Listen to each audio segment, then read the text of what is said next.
Organisée par Arnaud et Isabelle Chasserie, l'expédition Handicap sur le Kilimandjaro met en scène 4 jeunes en situation de handicap et 8 élèves du lycée Saint-Jean-23 de Reims.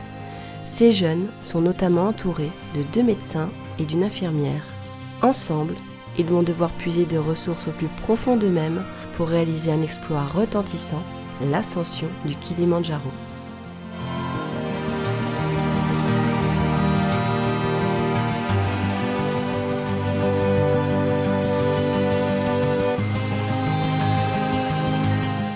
Après plus de 2 ans de préparation, ces jeunes se sont activement impliqués dans ce défi hors norme. Des randonnées solidaires, des entraînements hebdomadaires, tous ensemble, ils ont œuvré pour se donner la chance de gravir le toit de l'Afrique. Partage, cohésion, solidarité sont les clés pour parvenir au bout de leurs rêves.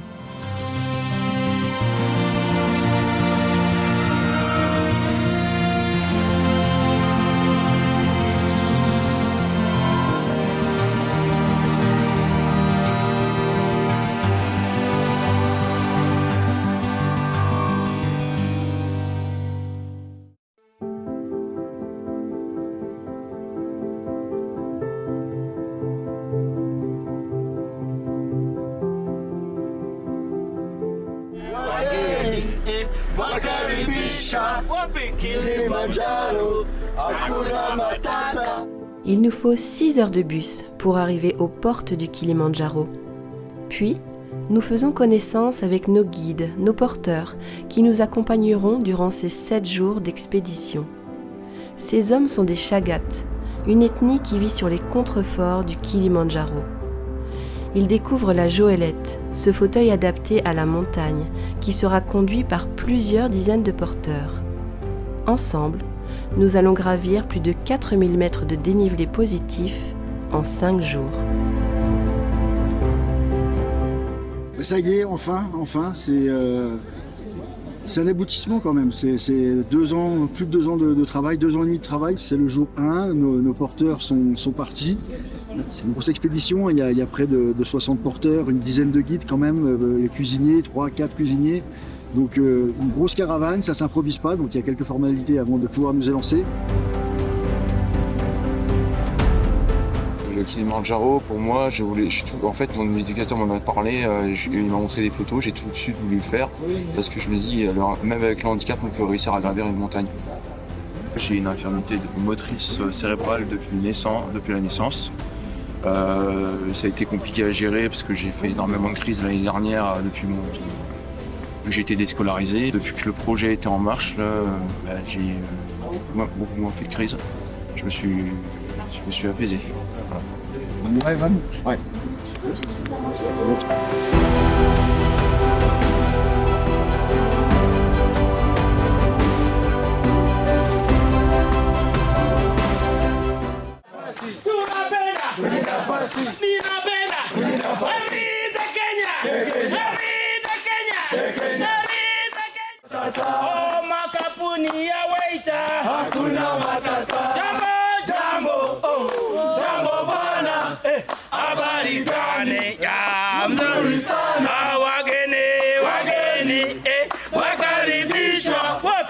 On a bien cuisiné avec nous, Vincent et José. On a déjà rencontré Rachida. Ok. Avec moi c'est Charles. Okay. Jambo. Rasta. Denis. Oscar. Calvin. Joan Bosco. C'est la tête qui doit contrôler le corps. Pas le corps qui contrôle la tête.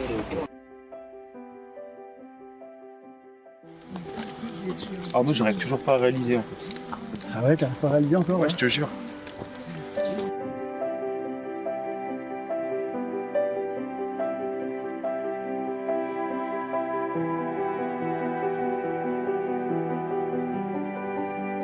Notre périple démarre au pied du volcan, à 1800 mètres d'altitude. Pour une bonne oxygénation, nos guides nous recommandent de boire au minimum 3 litres d'eau par jour.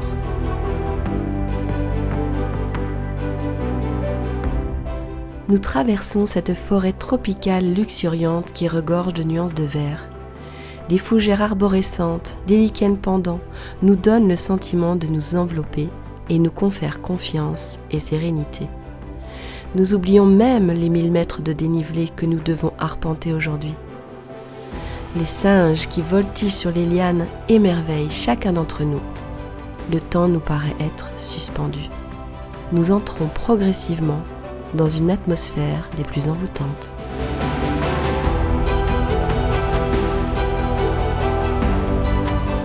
J'ai dû redémarrer ma prothèse parce que le genou il commençait à plier tout seul et comme ça me le fait jamais, je pense que j'ai juste redémarré pour voir si ça change quelque chose, sinon ça voudrait dire juste qu'il n'y a plus de batterie.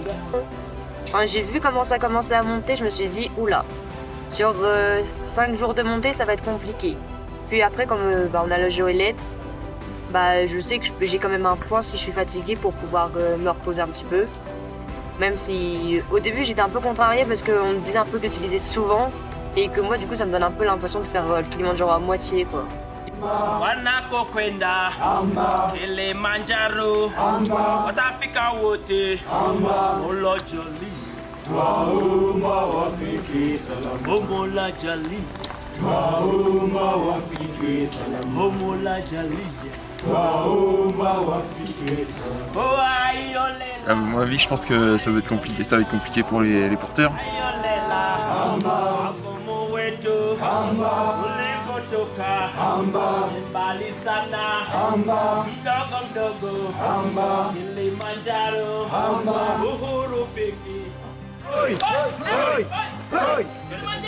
Hakuna matata. Hakuna matata. Kilimanjaro.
Donc là on mesure avec un oxymètre le taux de saturation et la fréquence cardiaque pour voir un petit peu comment les gens vont se comporter. Plus on va monter en altitude, plus la saturation va diminuer.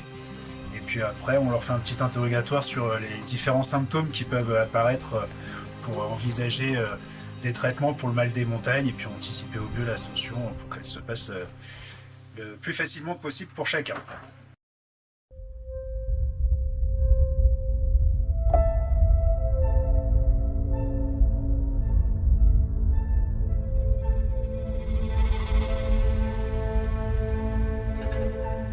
Après cette première nuit au camp 1 de Mandara, les effets de l'altitude se font déjà sentir. Devant un niveau de fatigue déjà bien avancé, l'équipe se soude et se soutient pour se donner un nouveau souffle, aidé par les chants et les danses des porteurs.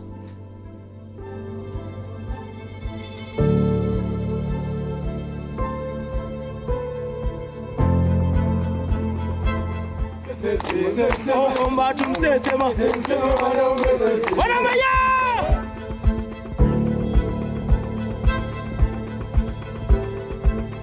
Omola jale twauma wafikisa wageni wetu alikotoka mbali sana wanakokwenda Omola jale.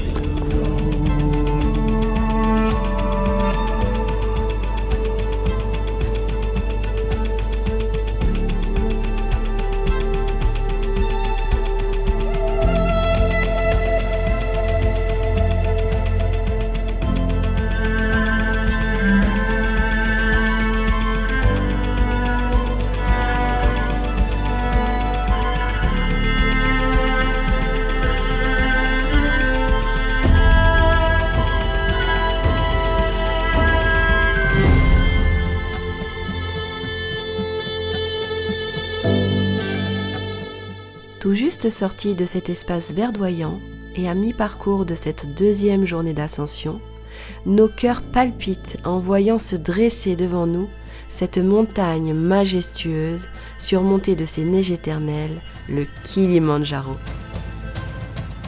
C'est énorme, rien que de voir le sommet, je me dis qu'on va le monter, que c'est juste énorme, que j'arrive pas à croire qu'on voit déjà le sommet.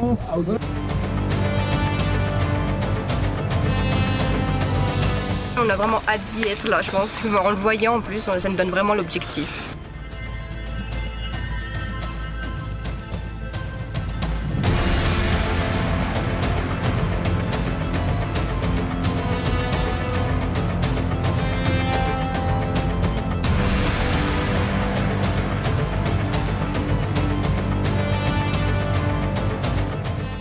Progressivement, la forêt a laissé place à la lande.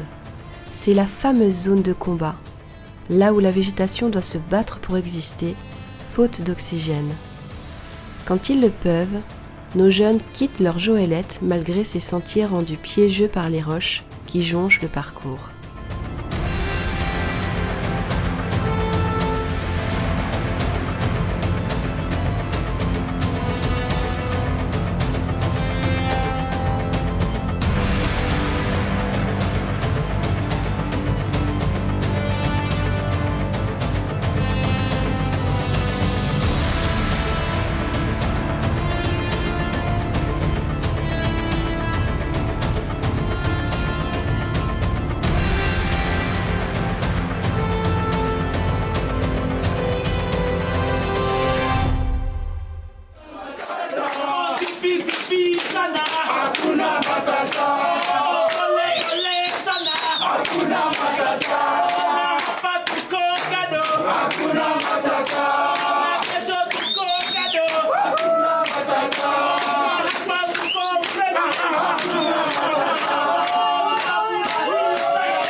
Je me dis que même avec le handicap, on peut faire plein de choses.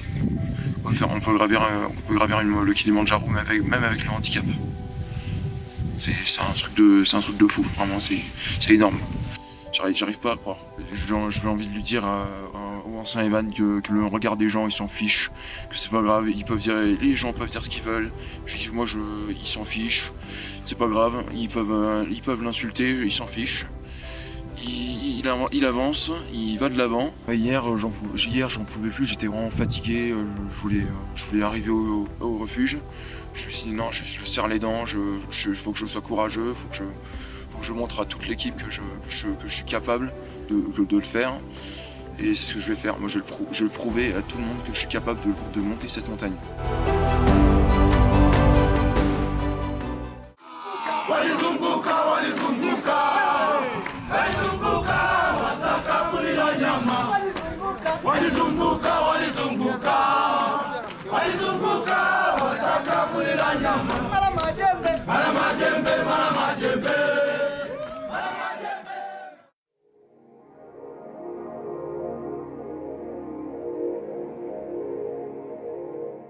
L'objectif aujourd'hui, c'est une journée, ce qu'on appelle la journée yo-yo, c'est-à-dire qu'on est au camp 2, au Rombo, à 3800 mètres d'altitude.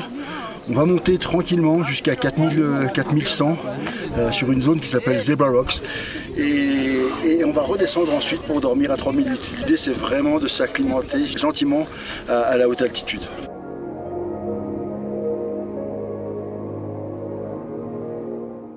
On continue à inspirer pour gonfler les poumons.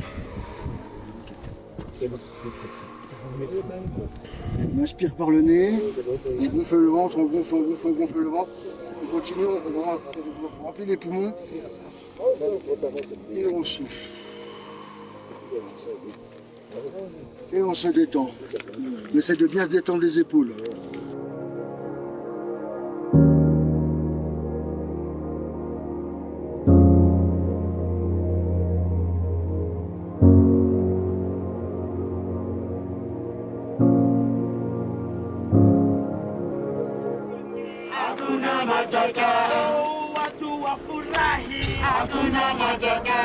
Wageni wafurahi. Hakuna matata.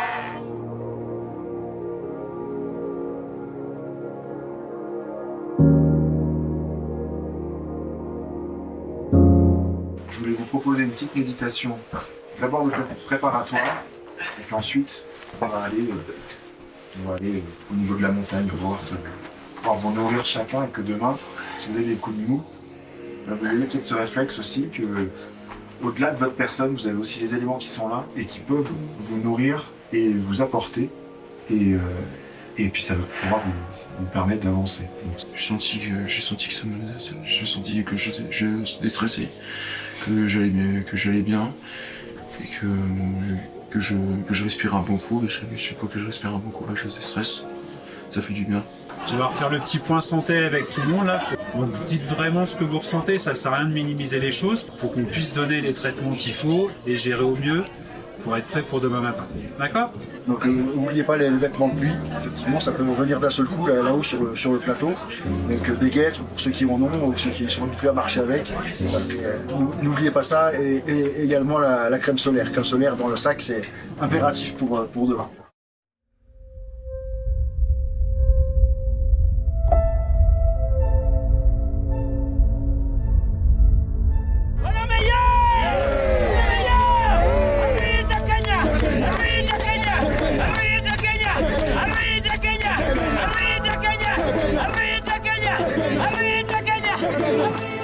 Au matin du 4e jour, nous quittons le camp 2 d'Orombo où nous avons passé 2 nuits. La journée d'acclimatation nous a permis de nous rétablir et a fait le plus grand bien à chacun. Tout va bien, plus de mal de ventre, zéro mal de tête.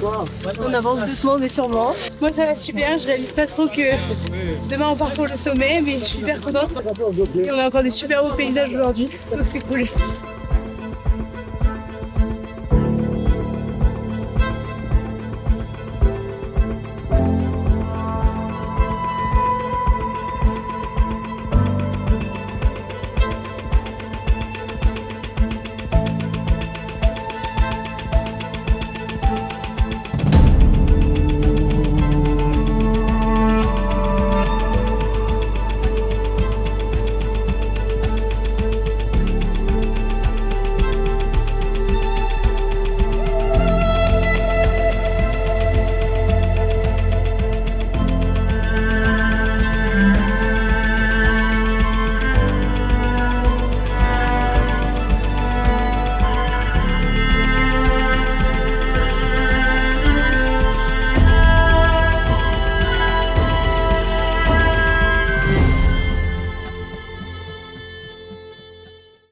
Alessandro qui est pas au top de sa forme.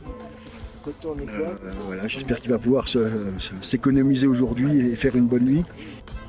4100 mètres, c'est déjà une bonne étape de franchie. Le groupe est bien. Le plus important, c'est nos jeunes, eux ils sont bien. Moi je préfère marcher. Super bien, des jolis paysages, on a pu apercevoir les Kilimanjaro et on est super près d'ailleurs, c'est trop bien. Les porteurs ils sont incroyables, ils sont bienveillants, ils mettent l'ambiance, ils nous donnent de la motivation, ils sont incroyables. Nous sommes dans la longue traversée du Saddle, ce vaste désert au paysage lunaire qui nous amène jusqu'au camp avancé de Kibo. Nous dépassons la barre symbolique des 4000 mètres d'altitude et les organismes commencent à souffrir.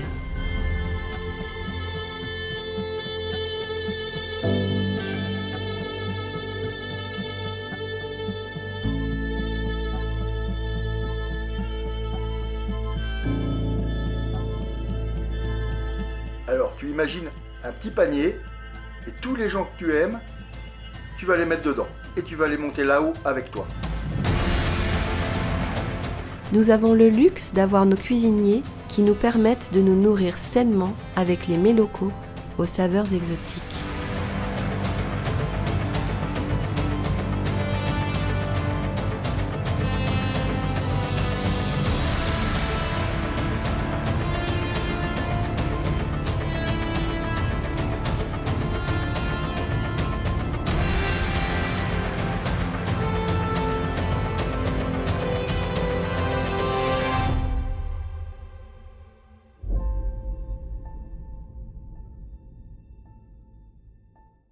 On a 4500 mètres d'altitude, il nous reste 1 kilomètre et demi à parcourir aujourd'hui avant d'arriver à Kibo. Kibo, mon caméraman préféré, il disait tout à l'heure, Kibo, les portes de l'enfer, on y est. Ouais, c'est exactement ça. Ouais, les portes de l'enfer, ils ne savent pas encore ce qui les attend. On ne dit rien du tout, ça tombe bien, demain on va partir très tôt. Il fait noir, on ne se rend pas compte vraiment de l'inclinaison de la pente. Une rampe à 33%, ça va être infernal.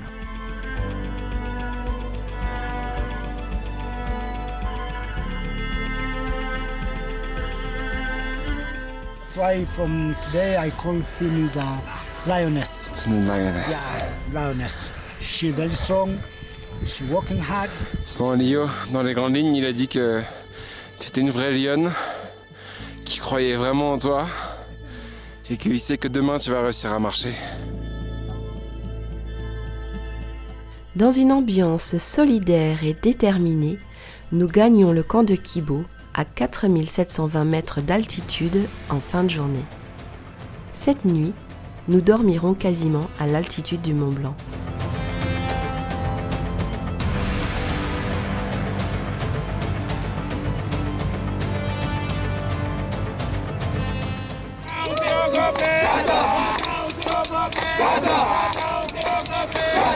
Kulikondani nalifunga kiguzani uchonaje unanini wangu kasafiri waniachia vigora.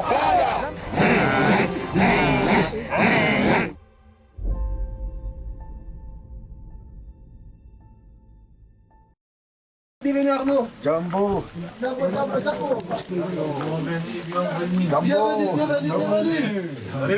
José il est en train de commencer à faire la soupe. Donc toute la tendance, on les acquisitions, ça se passe ici. Ouais. Exactement, ouais. Ça se passe ici. Chez nous, on n'a pas des choses qui sont secs. On ne mange pas des choses qui sont secs. Regarde, les oignons, les fruits, les carottes, les papayas, les mangues, les tomates, les bananes. Hein? Ils sont tous encore frais. Comment sont traités les déchets sur le Kilimandjaro? Nous, on est parti à Mandara avec 4 kilos. En arrivant à Orombo, on avait encore 4 kilos. Ça veut dire demain, pour y aller à Kibo, on va peser le déchet pour savoir on a fabriqué combien de kilos.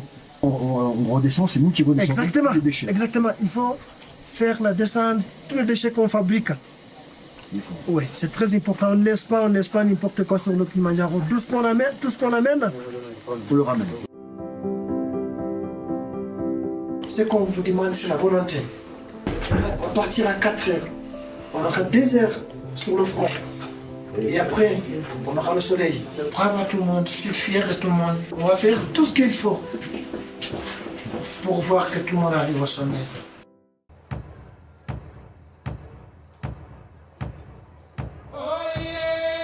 Alors, il est précisément 3h38. On a très peu dormi, mais on est super motivés. On va y aller épaulé et y aller tous ensemble.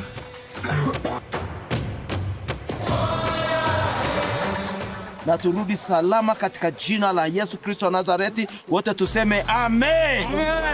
C'est toujours émouvant la prière de Calvin avant le départ.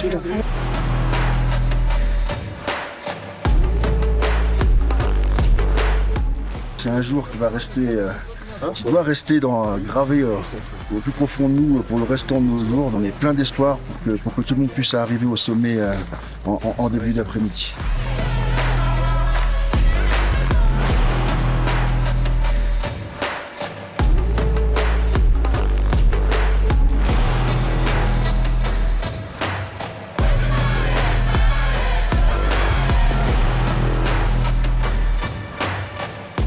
Et le fait d'être dans la Joëlette, en fait, il y a une petite brise, elle se refroidit comme elle bouge pas comme nous.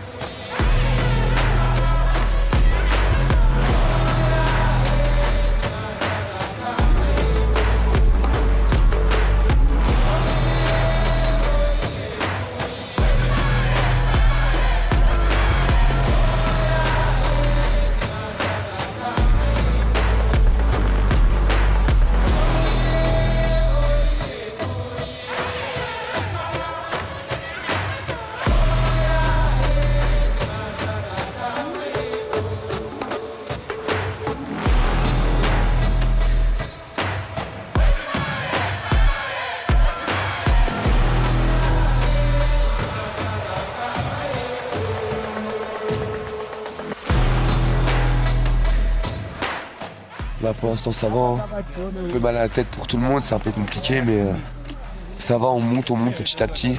On voit déjà le premier point donc ça donne de l'énergie.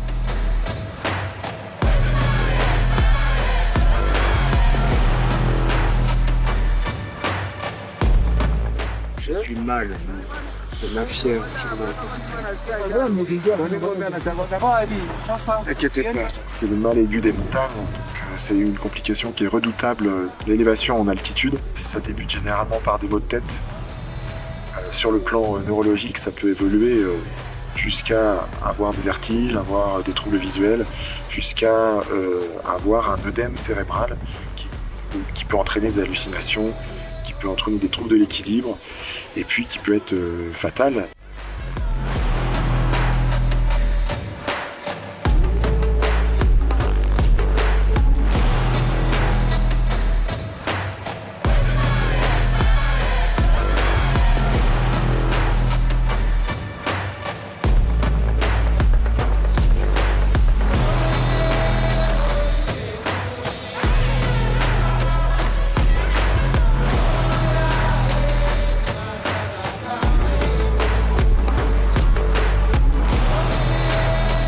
Nous arrivons dans la zone critique des 5400 mètres d'altitude et nous souffrons tous plus ou moins du mal aigu des montagnes. La fréquence cardiaque est élevée et nos organismes sont en déficit d'oxygène. Chaque pas devient plus lourd. Commence alors un dur combat face à nous-mêmes. Cette première étape jusqu'à Gilman's Point, située à 5685 mètres, nous laisse plein d'espoir pour le final de l'ascension. Nous sommes si près, mais encore si loin du sommet.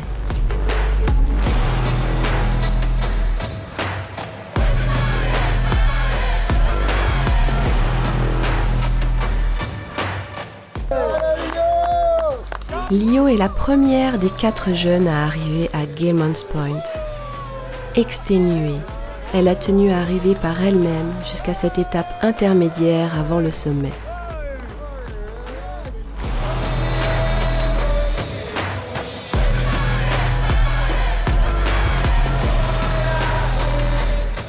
Elle est suivie de près par Lucas et la Joëlette de Lise.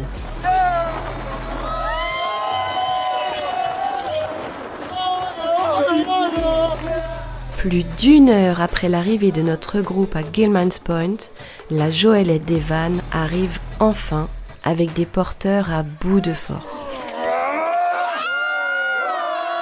Dans une effusion de joie, de cris libératoires, de pleurs, cette première étape nous séparant du sommet est enfin atteinte.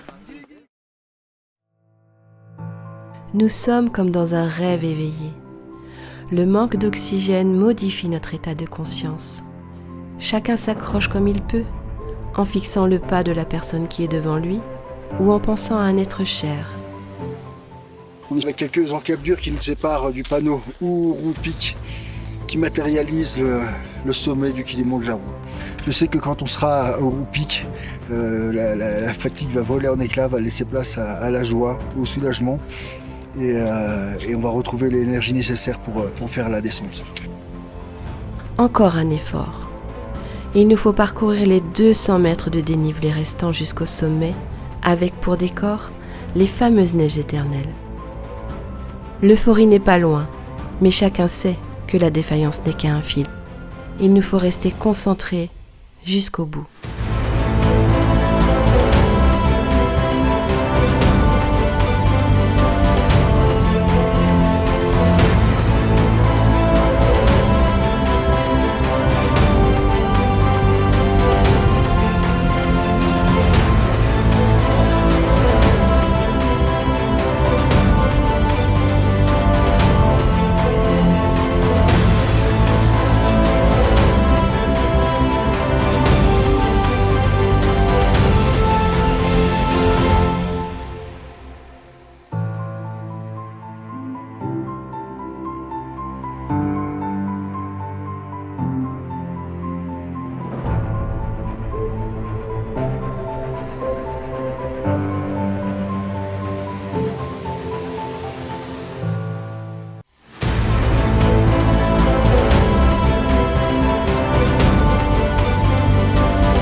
Allez, papa, on l'a vu. Gaga! Allez! Allez! Quel accomplissement! Dans ces moments, on se sent si faible, mais tellement vivant. You're the man from the Kilimanjaro.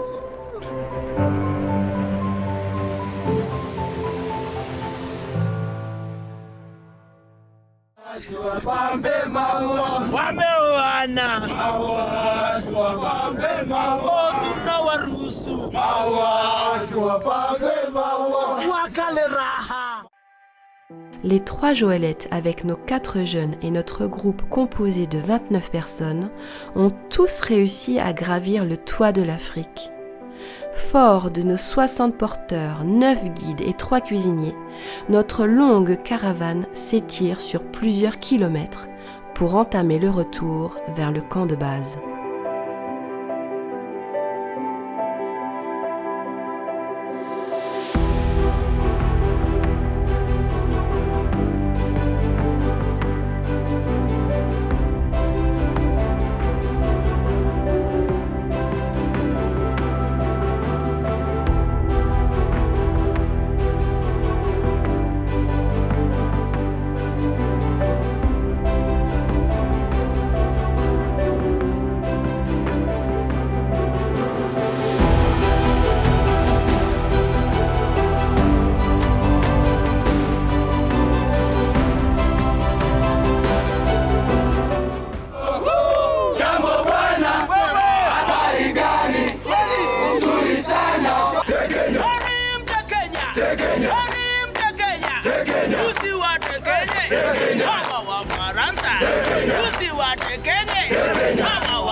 On est tous dans le déni. Nous, on n'est pas montés. Si c'est à refaire, je le referai.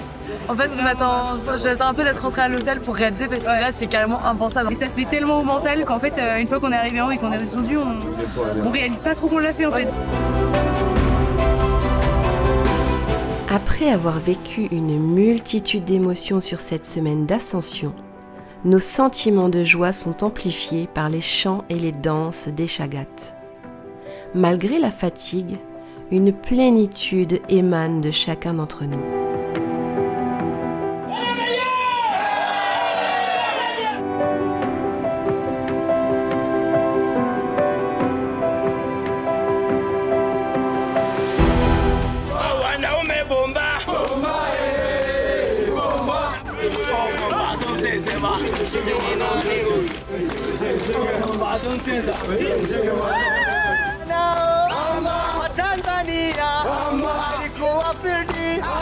On l'a dit, on l'a fait. Je suis fier de vous, vraiment.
On a notre ranger qui est là pour nous protéger. Il y a les animaux qui peuvent arriver ici, donc il est là pour nous protéger. La dernière fois on est venu, on s'est fait réveiller par les lions. C'est ça.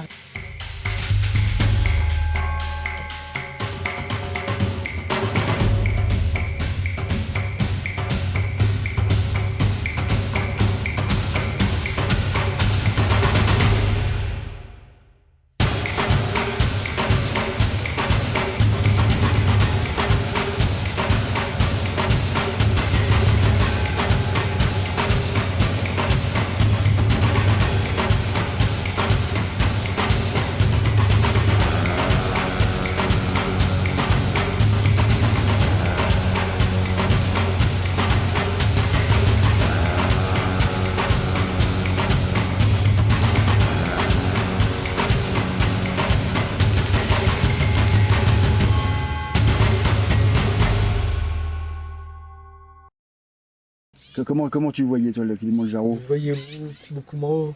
Ça nous a tous aidés de s'entraîner. On a fait plusieurs randonnées. Gravant Vézelay, les 35. Et quand tu arrives au sommet, que tu vois tout le monde qui est là, qu'est-ce qui se passe? C'était émouvant. C'était un moment de plaisir à vivre. La cohésion du groupe, de l'équipe, ça t'inspire quelque chose? Ça m'a aidé, ouais. Ça m'a aidé, ouais. À monter. Jusqu'en haut. C'est la première fois que je découvrais les chants Maasai. C'est vraiment hyper bien. Les danses aussi, ouais. C'était hyper bien. C'était au moment où tu respirais. C'était difficile à respirer. Est-ce que tu peux nous expliquer ça? Se passer aux deux joëlettes derrière. Comment dire pour monter. Tu veux dire que tu pensais plus aux autres qu'à toi sur ce moment-là? Ouais. De partager ça avec ta maman et Alex, c'était comment comme expérience? On a beaucoup aidé, ouais. J'ai une myopie de -12, donc c'est fort. Du coup, le challenge par rapport à ma vue, c'était par exemple dans les grosses montées, de voir les tout petits cailloux pour éviter de glisser ou de se faire mal. Et pareil dans les descentes, mais ça pas, au niveau de ma vue, ça m'a pas gêné pour faire l'expédition. Pour ma part, c'est en partie grâce aux porteurs et aux guides qui ont été vraiment là pour nous. Il n'est jamais personne tout seul.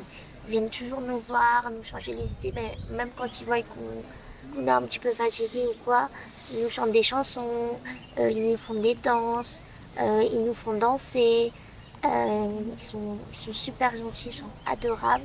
Moi, je me suis sentie vraiment très apaisée dans ce pays parce que on est bien accueillis, on est toujours on est toujours souriant grâce à eux parce qu'ils ont une beauté incroyable à l'intérieur et ils nous la transmettent, donc c'est magnifique. Oui, je pense à mes parents. C'est aussi en partie grâce à eux que j'ai pu monter parce que depuis petite, ils m'ont toujours appris à être une battante, une guerrière, et c'est en partie grâce à eux. Ils m'ont toujours appris à réaliser mes rêves, à croire en mes rêves, et je les remercierai jamais assez. Parce qu'ils sont incroyables et ils m'ont envoyé leur force à travers l'écran.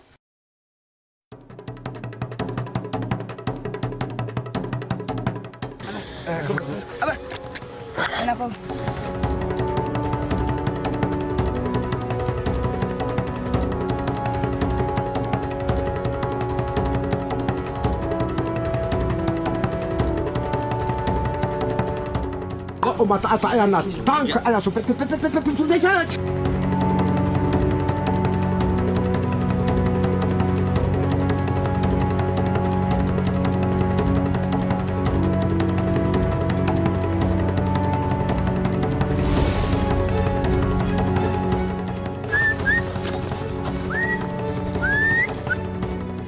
Les Azabés sont l'une des dernières tribus de chasseurs-cueilleurs et nous avons le privilège de partager avec eux des moments d'exception. Ils parlent la langue des clics et vivent selon leurs rites depuis plusieurs millénaires. Auprès de ce peuple racine, nous vivons une journée hors du temps.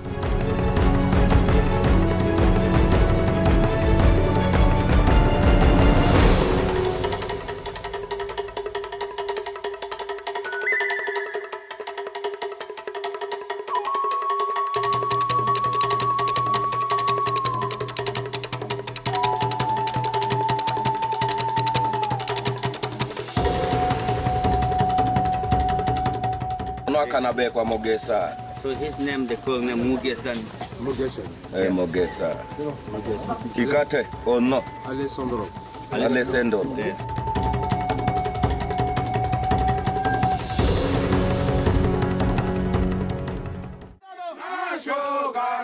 Vient ensuite la rencontre avec les Datoga, une tribu de forgerons qui nous initie à leur mode de vie et au travail des matières pour en faire des bijoux à partir de robinets en laiton ou d'autres métaux recyclés.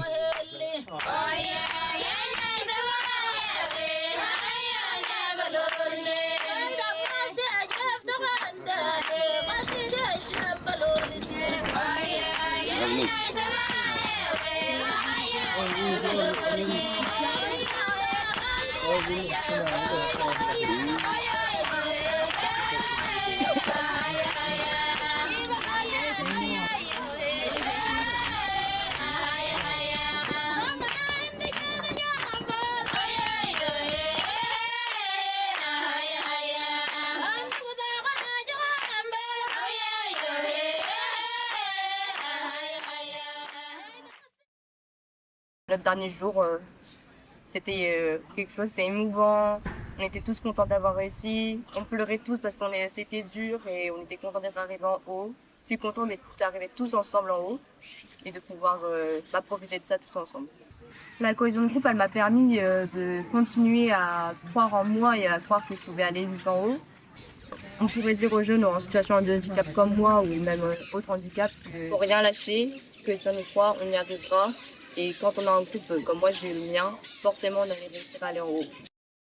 En haut de la première grosse côte à Gibbons Point, on s'est tous retrouvés, on s'est tous fait des grands câlins. C'était un moment très très fort en émotion. On a vraiment senti que tout le groupe avait souffert du manque d'oxygène. Certains avaient commencé déjà à avoir des symptômes assez importants. Après, il a fallu monter les 200 derniers mètres et on a tous réussi à se supporter. On a complètement oublié la douleur et on a tout donné pour arriver au sommet. Et au sommet, c'était encore un moment très très chargé en émotions et incroyable. On avait une histoire assez semblable par exemple avec Nathan, où on a tous les deux perdu nos grands-parents, enfin nos grands-pères plus précisément. Et du coup on s'était dit que en haut du Kilimandjaro on serait le plus proche qu'on n'a jamais été d'eux. Du coup, c'est vraiment ce qui nous a poussé à fond pour monter. Et moi, personnellement, c'est ce qui m'a fait oublier toute douleur jusqu'au sommet. J'ai vraiment pris conscience que la tête, c'est elle qui décide tout. Et aussi le savoir vivre avec les autres et le fait de pousser les autres au sommet, comme nous, on aimerait qu'on nous pousse au sommet. Donc c'est vraiment une très belle leçon de savoir vivre. C'était extraordinaire. Les jeunes assez disciplinés. Parti au niveau physique, c'était au top. Et la mentale, en fait, on n'a pas beaucoup travaillé pour les motiver. Ils étaient là pour faire le Kilimanjaro. C'était fabuleux.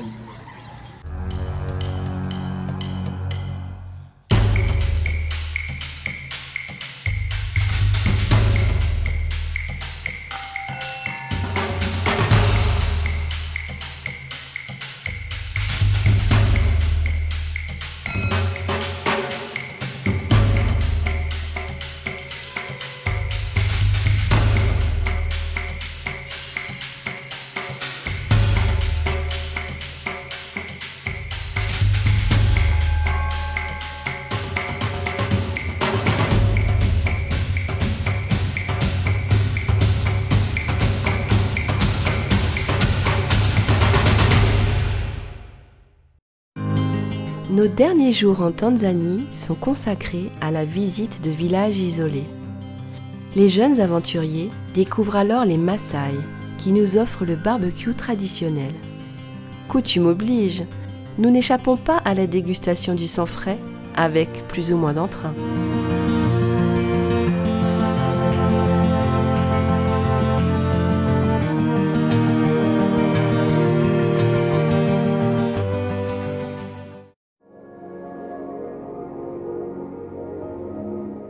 Il nous faut emprunter un chemin accidenté, à la végétation dense, pour nous rendre dans 2 écoles Maasai isolées. Un moment épique, puisqu'il nous faut défricher le sentier à la machette, afin que notre bus puisse accéder aux écoles situées en pleine savane.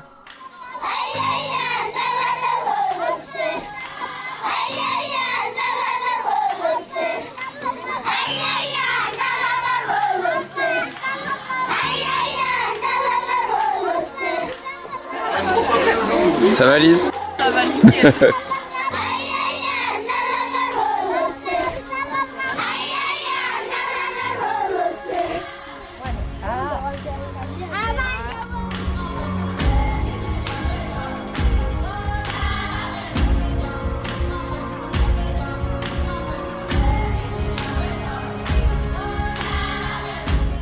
Nous leur livrons alors 500 kilos de matériel scolaire.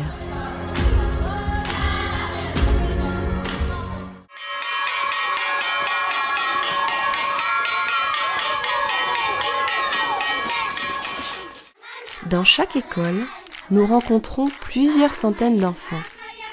Ils nous font l'agréable surprise de nous accueillir avec les fameux chants et danses Maasai. Ce sont des moments de partage et de connexion incroyables pour nos jeunes, mais également pour les écoliers Maasai, qui, pour la plupart, voient des blancs pour la première fois. Nous vivons des instants suspendus auprès de ces enfants au regard profond et intense. Leurs chants et leurs danses nous laissent des souvenirs impérissables. C'était un pari un peu fou. Emmener une jeune en situation de handicap tout en haut du Kilimanjaro et vivre tout ce qu'on a vécu à côté aussi. Arriver à assurer une cohésion de groupe, arriver vraiment à faire qu'un groupe, dans son unité, arrive à porter non pas Lise, mais l'ensemble du groupe, effectivement tout en haut du Kilimanjaro, chacun avec ses particularités, ses différences et ses richesses. Là pour le coup, je suis un directeur comblé. Une grande fierté d'avoir atteint ce sommet. C'est un sommet de montagne, c'est un sommet d'effort collectif, c'est un sommet de lutte contre les préjugés liés au handicap, c'est un sommet de fraternité avec ce peuple tanzanien, donc c'est plein de sommets. Et donc c'est vraiment une grande victoire. Ces enfants-là, depuis qu'ils sont nés, ils se battent pour vivre, pour survivre, pour exister, pour se réaliser. Et donc ils sont beaucoup plus forts que nous. Contrairement à ce qu'on pense, ils ont une énergie intérieure qu'on a besoin de faire éclater. Ils sont habitués à se dépasser, à se battre beaucoup plus que les valides. Ils ont des facultés qu'il faut juste déverrouiller. Ils ont déjà tout. Seulement, on les oppresse sans arrêt. Je suis très fière de mon fils et je suis fière d'avoir pu vivre ce moment avec lui. Ça restera un grand moment. Il faut vivre l'immersion au réel pour se rendre compte à quel point l'humain est important dans ces expéditions. Parce que même si chaque étape a été dantesque, à la fin de la journée, ces porteurs et cette équipe qui était elle-même exténuée, de porter leurs sacs, de porter nos sacs, de porter nos affaires, les affaires nécessaires à la réalisation de la cuisine, des porteurs de joëlettes. À la fin de cette journée-là, ils avaient encore l'énergie à nous insuffler pour nous rendre l'arrivée de chaque étape extraordinaire et merveilleuse avec leur chant, leur énergie. Ils ont mis tout leur cœur dans cette expédition et ça nous redonnait un regain d'énergie pour le lendemain. En termes d'émotions, il y a énormément de choses qui se mêlent. À la fois, quand on est organisateur, on est très fiers et très heureux effectivement de porter cette équipe et de les avoir conduits là où ils sont arrivés. Mais ce que je retiendrai de cette expédition-là, en fait, c'est pas tant la réussite du Kilimandjaro qui m'a le plus touchée, c'est ce que la population des Tanzaniens ont à vous donner, en fait, qu'on ne pourra jamais rendre. C'est cette population qui quelque part n'a rien, mais en fait a tout. Elle a tout parce que c'est l'essentiel. Et nous, je pense qu'on a perdu ça, et on a beaucoup à prendre d'eux.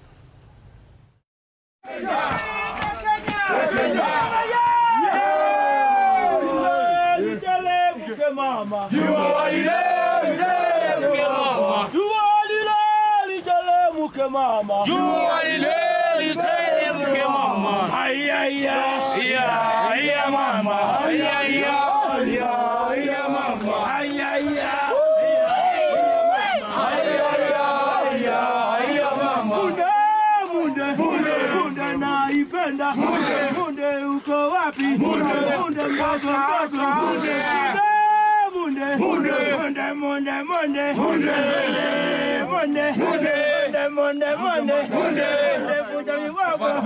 Munde